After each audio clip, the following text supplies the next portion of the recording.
Баршаларыңызға сәлем бердім. Бүгін сіздермен мамам екеуміз фунчоза әзірлейтін боламыз. Бізбен бірге болыңыздар. Біздің каналымызға тіркеліп, колокольчикті басып, лайк, комментарий жасап отырыңыздар. Фунчозаның сіз білмейтін құпияларын көре аласыздар. Ең алдымен фунчозамызды үлкен ыдысқа саламыз. Сөйтіп араларын ашып, қайнап тұрған ыстық су құямыз. Ыстық суымыз бетінен асып тұру керек осылай. Осыдан кейін көкөністерімізді турауға кірісеміз. Ең алдымен сәбізімізді теркадан өткіземіз.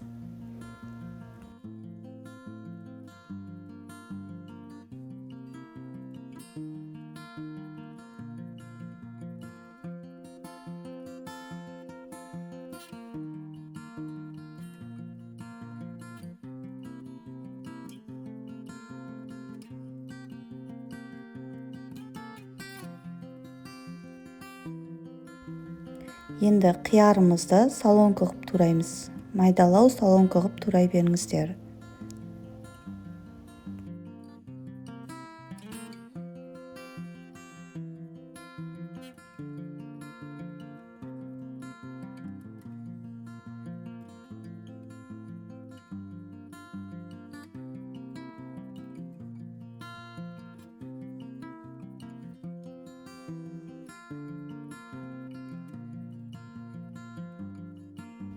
Енді тәтті бұрышымызға кірісеміз. Оны да солонка қылып тураймыз.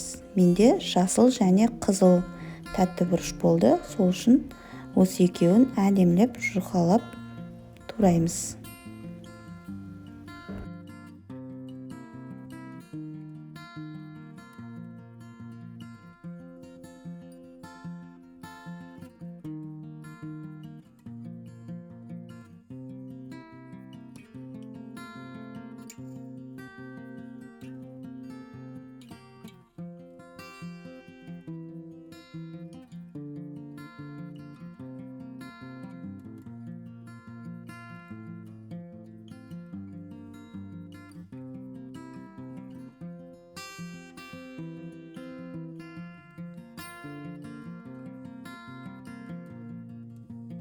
Енді міне пиязымызды тураймыз.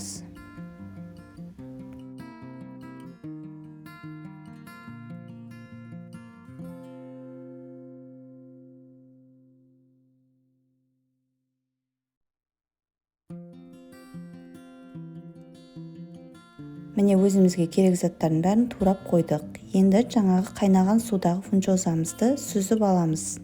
Сөйтіп мұздай суға әбден араластырып шайып аламыз. Міне осылай мұздай су болу керек. Осылай жақсылап бәрін араластырып осылай жуып аламыз мұздай суға.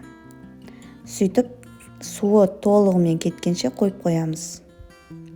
Енді ыдысымызға менде оливковый масло осылай 2-3 қасық құйып, сәбізімізді 1-2 минут қуырып аламыз.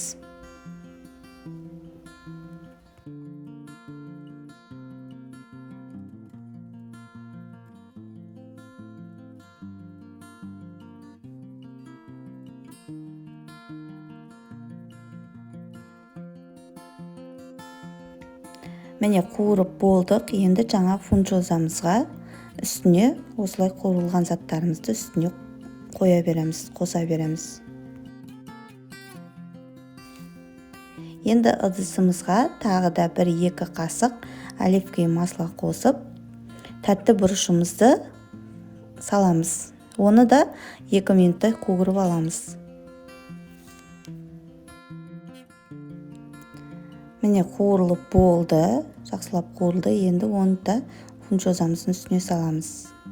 Тағы да 1 қасық майымызды, оливковый масломызды қосып, огурцымызды 1-2 минут қуырып аламыз.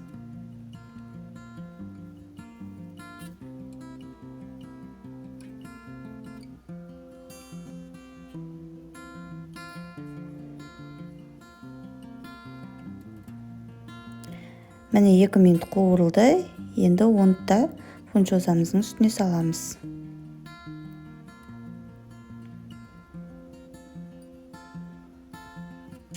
Енді ыдысымызға тағы да 2 қасық оливковый масло қосамыз. Сосын үстіне пиязымыз саламыз. Оны жақсылап сарғайғанша қуырамыз.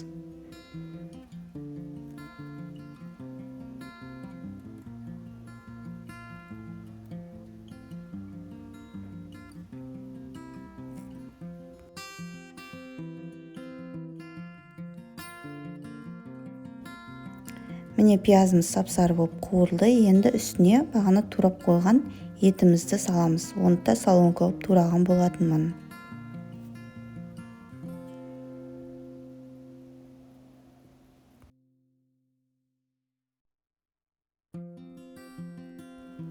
Мына жақсылап араластырып, енді бұқтырып қоямыз, бетін жауып. Міне етіміз жақсылап бұқтырылды, 15 минуттай. Енді оны да үстіне саламыз. Сонымен үстіне кориандр, қара бұрыш, қызыл бұрышымызды және чесногымызды бәрін қосып, міне укропымызды қостық, бәрін қосып, жақсылап араластырамыз.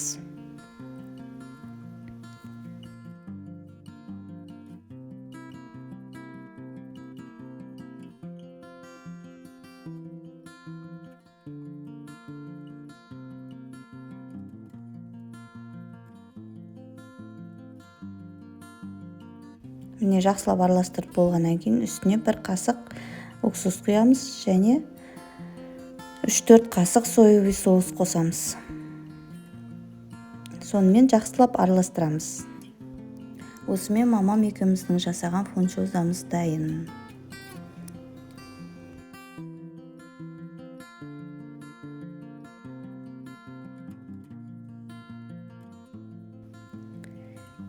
Міне дайын болды. Енді тарелкамызға саламыз.